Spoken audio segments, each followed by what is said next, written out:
अस्सलामुअलैकुम वरहमतुल्लाहि। आज एक नई वीडियो के साथ आपकी खिदमत में हाजिर हूँ। आज का जो हमारा टॉपिक होगा वो होगा ANS यानी ऑटोनॉमिक नर्वस सिस्टम। पिछले वीडियो में हमने क्लियर किया था पेरिफेरल नर्वस सिस्टम को। पेरिफेरल नर्वस सिस्टम को फंक्शनली जब हमने पढ़ा था तो फंक्शनली काम के हवाले से उसके दो हिस्से थे। एक था सोमेटिक नर्वस सिस्टम, एक था ऑटोनॉमिक नर्वस सिस्टम। सोमेटिक जो वॉलंटरी एक्शंस को कंट्रोल करता था, जो हमारे इख्तियार में होते थे, और दूसरा हमने पढ़ा था ऑटोनॉमिक। ऑटोनॉमिक नर्वस सिस्टम जो था वो ऑटोमेटिक यानी इनवॉलंटरी एक्शंस को कंट्रोल करता था। अब आज हम जाएंगे मजीद ANS के टॉपिक के ऊपर। उसके मजीद हम क्या पढ़ेंगे, हिस्से पढ़ेंगे। ठीक है। ANS यानी ऑटोनॉमिक नर्वस सिस्टम को अगर हम देखें उसके दो हिस्से हैं, सिंपैथेटिक नर्वस सिस्टम और पैरासिम्पैथेटिक नर्वस सिस्टम।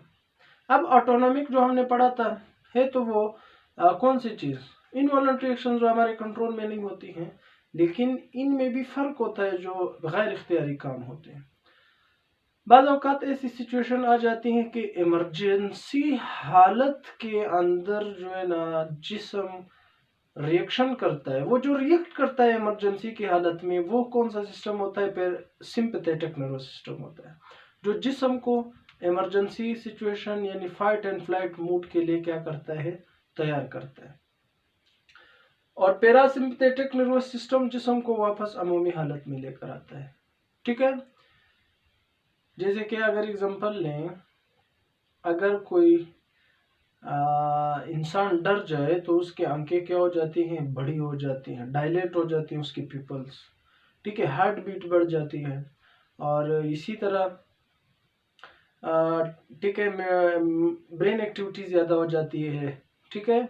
BP ज़्यादा हो जाती है। लेकिन इसी चीज़ को फिर पैरासिम्पैथेटिक क्या करता है, जिस्म को वापस अमूमी हालत में लेकर आता है। ठीक है। अब अगर हम देखें, इसके दो सिस्टम है, सिंपैथेटिक नर्वस सिस्टम और पैरासिम्पैथेटिक नर्वस सिस्टम। जैसे कि मैं आपको बता चुका हूँ, सिंपैथेटिक नर्वस सिस्टम का काम होगा इमरजेंसी हालत के लिए, इमरजेंसी सिचुएशन के लिए जिस्म को क्या करना, तैयार करना। ये क्या करेगा, बीफी को राइज करेगा, इनहिबिट डाइजेशन करेगा।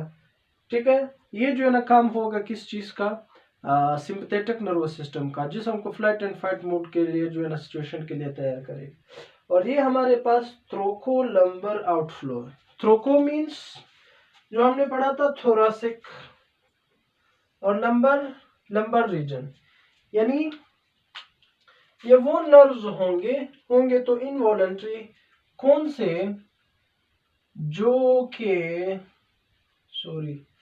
कि हमारे पास होंगे थोरासिक रीजन,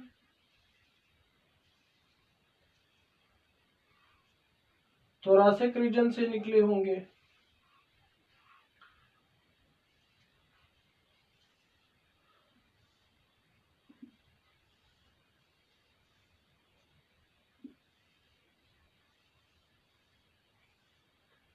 और लंबर रीजन से निकले होंगे, थ्रोकोलंबर। ठीक है। लंबर रीजन और थोरासिक रीजन से जो नर्व्स निकले होंगे, इन नर्व्स को जो इनवॉलंटरी एक्शंस को कंट्रोल करती हैं, उसको हम क्या कहेंगे, सिंपैथेटिक नर्वस सिस्टम कहेंगे। ठीक है।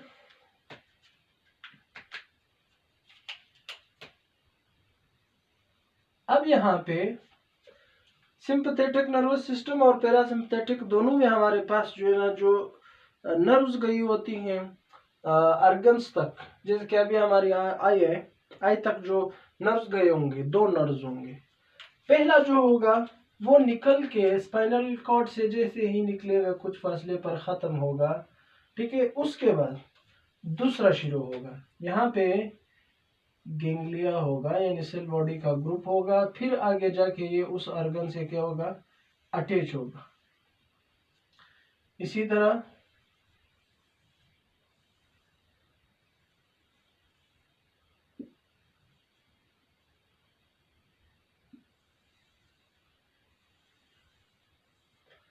अगर हम देखें इसी तरह जो है ना सबके अंदर मतलब सबको नर्व्स गए होंगे दो दो, ठीक है।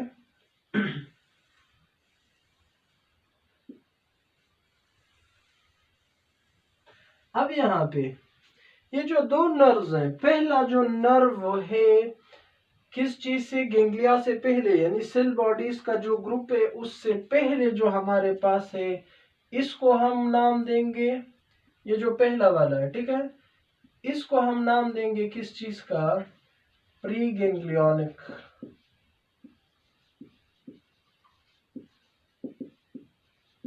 प्री गेंग्लियोनिक फाइबर्स ये हमारे पास होंगे। कौन सी चीज होंगे, फ्री गेंग्लियोनिक फाइबर्स। और ये जो दूसरा गेंगलिया के बाद होगा इसको हम नाम देंगे पोस्ट गेंग्लियोनिक का, यानी गेंगलिया के बाद पोस्ट गेंग्लियोनिक फाइबर।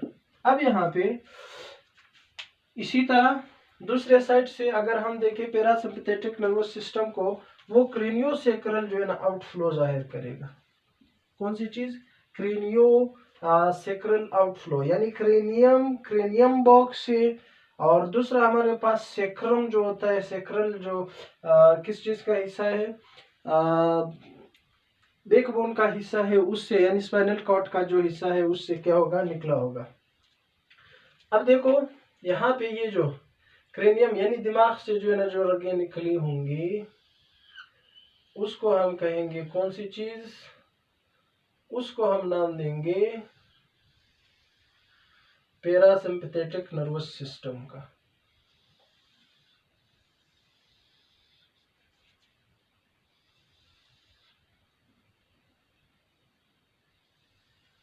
ठीक है, पैरासिम्पथेटिक नर्वस सिस्टम में भी जो है ना हमारे पास नर्व्स गए होंगे जिन ऑर्गन्स के पास, वो दो नर्व्स पर मुश्तमिल होंगे।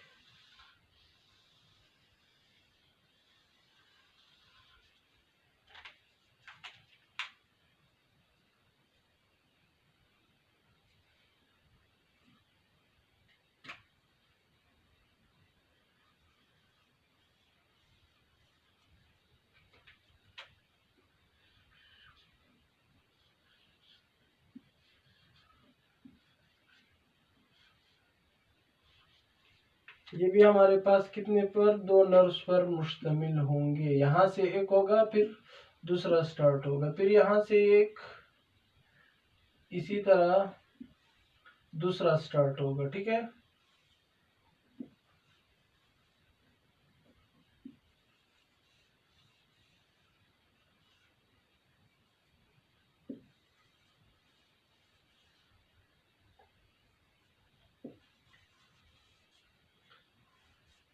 अब यहाँ पे इन दोनों के अंदर अगर हम देखें सिंपैथेटिक नर्वस सिस्टम, वो कौन सी आउटफ्लो थी, सिंपैथेटिक नर्वस सिस्टम हमारे पास थ्रोकोलम्बर आउटफ्लो था, मतलब ये थोरासिक और लंबर रीजन से निकले हुए थे, ठीक है। और अगर हम देखें पैरासिम्पथेटिक को, ये क्रेनियोसेक्रल आउटफ्लो होगा, यानी क्रेनियम और किस चीज से, सेक्रम से, ये रीजन से निकले होंगे। अब ये दोनों दो हिस्सों पर मुश्तमिल थे।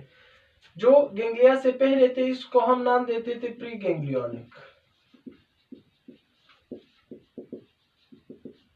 फ्री गेंग्लियोनिक फाइबर्स, और जो गेंगलिया के आगे होते थे इसको हम नाम देते थे पोस्ट गेंग्लियोनिक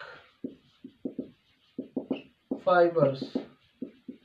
अब यहाँ पे अगर हम देखें सिंपैथेटिक नर्वस सिस्टम के अंदर जो फ्री गेंग्लियोनिक फाइबर्स होंगे वो शॉर्ट होंगे हमारे पास। कौन सी चीज होंगे, ये शॉर्ट होंगे। जो पोस्ट गेंग्लियोनिक होंगे ये हमारे पास क्या होंगे, लॉन्ग होंगे। इसके बरअक्स अगर हम पैरासिम्पथेटिक में देखें तो फ्री गेंग्लियोनिक फाइबर्स जो होंगे ये लॉन्ग होंगे, और पोस्ट गेंग्लियोनिक फाइबर्स जो होंगे ये शॉर्ट होंगे, ठीक है। उसके बाद अगर हम देखें सिंपैथेटिक नर्वस सिस्टम में, यहाँ पे जो है ना, क्योंकि हमने पढ़ा था ये जिस्म को फ्लाइट एंड फाइट मोड के लिए तैयार करता है, तो यहाँ पे ब्रेन की जो एक्टिविटी होगी, ब्रेन एक्टिविटी ये क्या हो जाएगी, इंक्रीज हो जाएगी, बढ़ जाएगी। दिमाग का काम क्या हो जाएगा, बढ़ जाएगा। फिर इसी तरह अगर हम देखें जो हमारी आंखें हैं, जब हमें डर लगता है, इमरजेंसी सिचुएशन जब आ जाती है, अचानक कोई खुशी की बात होती है, गम की बात होती है, तो हमारी या कोई और डर डर की बात जो होती है, डर जाता है इंसान, तो ऐसे ये आंखें बड़ी हो जाती हैं। ये पिपल जो होता है ये क्या हो जाता है, डायलेट हो जाता है। इस तरीके से हमारा जो पिपल होता है वो क्या हो जाता है, डायलेट पिपल। जो पिपल होगा ये क्या हो जाएगा, डायलेट हो जाएगा। उसके बाद हमारी हार्ट बीट भी बढ़ जाएगी, एक्सेलरेट करेगा heart beat, accelerate heart beat. Heart beat को एक्सेलरेट करेगा, कौन सी चीज एक्सेलरेट करेगा, सिंपैथेटिक नर्वस सिस्टम। जो हमारी ब्रोंकाई होंगी, हमें ज्यादा सांस की जरूरत होगी, जो ब्रोंकाई होगा डायलेट हो जाएगा, डायलेट कर देगा सिंपैथेटिक नर्वस सिस्टम को। सिस्टम किस चीज को, ब्रोंकाई को। और इसी तरह ये इनहिबिट करेगा, रोकेगा पेरिस्टेलिसिस को,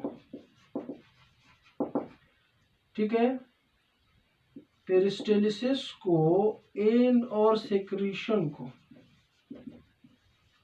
ठीक है। और ये जो है ना, यहाँ पे क्या होगा, सिंपैथेटिक नर्वस सिस्टम के अंदर जब ये हमारे जिस्म को क्या करेगा, flight and fight mode, emergency situation के लिए तैयार करेगा। जो स्टोर्ड फॉर्म में हमारे पास क्या मौजूद होगा, स्टोर्ड फॉर्म में हमारी लीवर के अंदर जो ग्लाइकोजन मौजूद होगा उसकी कन्वर्सेशन हो जाएगी, conversion of glycogen into glucose. जो ग्लाइकोजन स्टोर होगा हमारे लिवर के अंदर, वो जो है ना किस चीज में वापस ग्लूकोज में चेंज हो जाएगा। कौन सी, ये सिंपैथेटिक नर्वस सिस्टम का काम होगा। और ये इनहिबिट करेगा कॉन्ट्रैक्शन, यानी ब्लैडर कंट्रैक्शन को। किस चीज को इनहिबिट करेगा, ब्लैडर कॉन्ट्रैक्शन को, ठीक है, ब्लैडर को कंट्रैक्ट नहीं होने देगा, ठीक है। सिंपैथेटिक नर्वस सिस्टम में हमारी ब्रेन एक्टिविटी जो है ना बढ़ जाएगी, मेटाबॉलिक रेट हमारे पास क्या हो जाएगा, ज्यादा हो जाएगा, इंक्रीज। मेटाबॉलिक रेट जो होगा ये क्या हो जाएगा, इंक्रीज हो जाएगा। डाइजेशन जो होगा वो कम हो जाएगा, इनहिबिट डाइजेशन हो जाएगी, ठीक है। लेकिन मेटाबॉलिक रेट जो होगा वो इंक्रीज हो जाएगा। इसी तरह हमारी जो पीपल होंगी वो डायलेट हो जाएंगी, बढ़ जाएंगी। और हमारी जो हार्ट बीट होंगी ये तेज हो जाएंगी, एक्सेलरेट कर देगा। कौन सी चीज एक्सेलरेट कर देगा, सिंपैथेटिक नर्वस सिस्टम। और जो हमारी ब्रोंकाई है, सांस, ताकि सांस ज्यादा से ज्यादा जो है ना हम ले सकें, डायलेट हो जाती है ब्रोंकाई। फिर इनहिबिट पेरिस्टेलिसिस हो जाता है और सिक्रीशन जो है ना हो जाती है, ठीक है। सिक्रीशन और पेरिस्टेलिसिस जो होता है ये चीज जो है ना बंद हो जाती है, ठीक है। और इसी तरह जो हमारी कन्वर्सेशन है, जो ग्लूकोज स्टोर होता है, ग्लूकोज स्टोर होता है लिवर में ग्लाइकोजन की सूरत में, उसकी कन्वर्सेशन हो जाती है, कन्वर्जन इसकी हो जाता है किस चीज के, ये कन्वर्ट हो जाती है ग्लूकोज के अंदर, ठीक है। और जो हमारी ब्लैडर है ये क्या हो जाती है, ये सिंपैथेटिक नर्वस सिस्टम इसको बचाता है कॉन्ट्रैक्ट होने से। ये काम था सिंपैथेटिक नर्वस सिस्टम में। ये जो हमारे पास सिंपैथेटिक नर्वस सिस्टम है, पैरासिम्पैथेटिक नर्वस सिस्टम इसी चीज के उलट है। अगर सिंपैथेटिक नर्वस सिस्टम हमारे जिस्म को फ्लाइट एंड फाइट मोड के लिए तैयार करता है, इमरजेंसी सिचुएशन के लिए, तो पैरासिम्पैथेटिक नर्वस सिस्टम उसको वापस अमूमी नॉर्मल में हालत में लाता है। अब ब्रेन एक्टिविटी बढ़ जाती है, सिंपैथेटिक नर्वस सिस्टम उसको बढ़ाता है इमरजेंसी सिचुएशन में, लेकिन पैरासिम्पैथेटिक नर्वस सिस्टम में जो ब्रेन एक्टिविटी होती है वो डिक्रीज हो जाती है। कौन सी चीज, पैरासिम्पैथेटिक नर्वस उसको वापस अपने हालत में लेकर आता है। मेटाबॉलिक रेट यहाँ पे इंक्रीज हो जाएगा और यहाँ पे वापस जो है ना मेटाबॉलिक रेट जो होगा ये क्या हो जाएगा, डिक्रीज हो जाएगा। ठीक है। यहाँ पे हमारे पास प्यूपल डायलेट हो जाते थे, लेकिन यहाँ पे क्या हो जाएगा, ये वापस उसको अपनी हालत में लेकर आएगा। पैरासिम्पथेटिक नर्वस सिस्टम कॉन्ट्रैक्ट हो जाएगा। कौन सी चीज, कॉन्ट्रैक्ट प्यूपल। जो पिपिल होगा वो हमारे पास क्या हो जाएगा, कॉन्ट्रैक्ट हो जाएगा। सिंपैथेटिक नर्वस सिस्टम एक्सेलरेट करता था हार्ट बीट को, ये क्या करेगा, पैरासिम्पथेटिक उसको वापस अमूमी हालत में लेकर आएगा, इसको स्लो करेगा। Slow heart beat. अब ज्यादा से ज्यादा सांस लेने के लिए इमरजेंसी सिचुएशन में डायलेट करता था ब्रोंकाई को सिंपैथेटिक नर्वस सिस्टम, लेकिन पैरासिम्पैथेटिक नर्वस सिस्टम उसको कॉन्ट्रैक्ट करेगा, मतलब उसको वापस अपनी अमूमी हालत में लेकर आ जाएगा। ठीक है, कॉन्ट्रैक्ट ब्रोंकाई, ये ब्रोंकाई को क्या करेगा, कॉन्ट्रैक्ट करेगा। और ये इनहिबिट करता था सिंपैथेटिक नर्वस सिस्टम किस चीज को, पेरिस्टाल्सिस को और सिक्रीशन को, लेकिन ये जो है ना स्टिमुलेट करेगा, क्योंकि हमारी जिस्म जब सही हालत में वापस आ जाएगी तो हमारी जो क्या होगी, वापस से जो डाइजेशन प्रोसेस होगा यानी पेरिस्टाल्सिस का अमल जो होगा और सिक्रीशन जो होगी वो नॉर्मल हो जाएगा। तो ये स्टिमुलेट करता है किस चीज को, पेरिस्टाल्सिस को और सेक्रेशन को। अब यहाँ पे अगर लीवर के अंदर ग्लूकोज ग्लाइकोजन को वो चेंज करता था ग्लूकोज के अंदर सिंपैथेटिक नर्वस सिस्टम, तो पैरासिम्पथेटिक नर्वस सिस्टम क्या करता है, लीवर को स्टिमुलेट करता है, यानी स्टिमुलेट बाइल, बाइल जूस ज्यादा से ज्यादा खारिज होना शुरू हो जाता है डाइजेशन के लिए। और ये इनहिबिट करता था ब्लैडर कॉन्ट्रैक्शन को, यानी ब्लैडर को कॉन्ट्रैक्ट होने से बचाता था। ये जो है ना क्या करेगा, कॉन्ट्रैक्ट ब्लैडर, ये जो है ना ब्लैडर को क्या करेगा, कॉन्ट्रैक्ट करेगा। ठीक है, तो ये था हमारे पास कौन सी चीज, सिंपैथेटिक और पैरा। अगर sympathetic nervous system emergency situation के लिए जिस्म को तैयार करता है, तो पैरासिम्पथेटिक नर्वस सिस्टम उसको वापस अमूमी हालत में लेकर आता है। अगर एक बीपी को बढ़ाता है, मतलब हार्ट बीट ज्यादा हो जाती है, किस चीज में, ब्लड प्रेशर में अगर इजाफा होता है, या अगर हार्ट बीट को बढ़ाता है, ब्लड प्रेशर को बढ़ाता है, तो पैरासिम्पथेटिक नर्वस सिस्टम उसको वापस अमूमी हालत में लेकर आता है। ये ऑटोमेटिक सिस्टम्स है। ठीक है, ये अगर इनहिबिट करता है डाइजेशन ऑफ फूड को, ये डाइजेशन ऑफ फूड को इंक्रीज करता है। ठीक है, और इसी तरह ये दो सिस्टम एक दूसरे के उलट है, अगर सिंपैथेटिक बढ़ाता है तो पैरासिम्पथेटिक उसको डाउन करता है। ठीक है, अमूमी हालत में जिस्म को लेकर आता है। आई होप कि आज का लेक्चर आपको समझ भी आया होगा। जल्दी से जाते हैं रिवीजन की तरफ। ठीक है, हमने एएनएस आज पढ़ा, यानी autonomic nervous system. Autonomic nervous system के दो हिस्से हैं, सिंपैथेटिक नर्वस सिस्टम और parasympathetic nervous system. Sympathetic nervous system जिस्म को प्रिपेयर करता है इमरजेंसी सिचुएशन के लिए, पैरासिम्पथेटिक उसको वापस अमूमी हालत में लेकर आता है। ये था आज का हमारा लेक्चर। आई होप कि आपको अच्छा भी लगा होगा, पसंद भी आया होगा और कुछ सीखा भी होगा।